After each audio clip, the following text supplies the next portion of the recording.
My name is Ethan. I lived a quiet life in a small town in the heart of the United States, wrapped in a sense of calm. But that peace disappeared in a single night. It all started that night.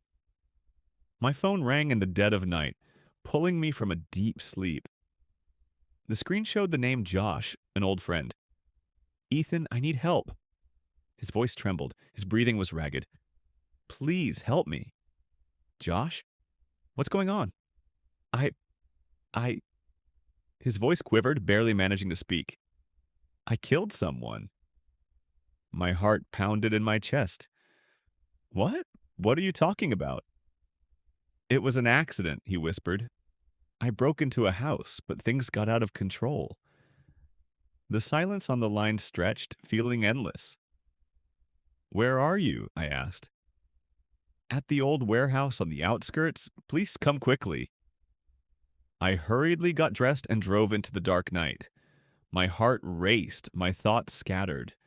How could Josh, gentle, timid Josh, kill someone? If he was the victim, who forced him into this? When I arrived at the warehouse, Josh stood there, shaking. His eyes were red, his breathing heavy. On the ground lay a motionless body. I felt a chill run down my spine. But we weren't alone. Out of the darkness stepped someone. Otto. His cold eyes stared at us. His voice, like a breeze whispering through the trees, said, "Dig a hole." We obeyed him, fear making us compliant. But as we lowered the body into the hole, its hand suddenly grabbed Josh's wrist. "He's alive!" Josh screamed.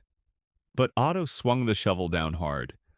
A sickening crack, silence, and the lifeless gaze of Josh, and the secret we buried. That night haunted my dreams. But the worst part, Josh disappeared. No trace, no calls, nothing. One day, an envelope appeared on my doorstep. "You're next." I tried to run, locked my house, avoided the darkness, but Otto was always near. His cold eyes, his whispered voice. He was always watching. One evening, I found another note. "You can't escape." Fear consumed my life. I never turned off the lights, jumped at every noise, stayed awake at night. I knew Otto was somewhere close, hiding in the shadows. Then darkness came for real. The power went out, the light bulbs shattered. The wind howled against the walls, the windows shook. And his voice whispered just outside my door. "Ethan, you can't escape your fate." I grabbed a knife, slowly approaching the door. My heart wouldn't stop pounding. But when I opened it, he stood there, staring at me with those cold, empty eyes. I ran, hid in the basement. But the darkness closed in on me. His hands, cold, strong, wrapped around my neck. The next morning, my neighbors found my front door wide open. Inside, my body lay motionless. My eyes were open, frozen in terror. And in those eyes, the shadow of Otto lingered like a ghostly reflection. But even death didn't bring peace. My soul seemed trapped in a cold, endless void. Otto's whispers, the embrace of darkness, they never left me.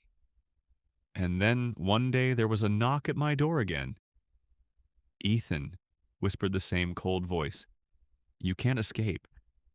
Your soul belongs to me." Otto's shadow appeared once more. My breath caught, my vision blurred. Darkness wrapped around me again.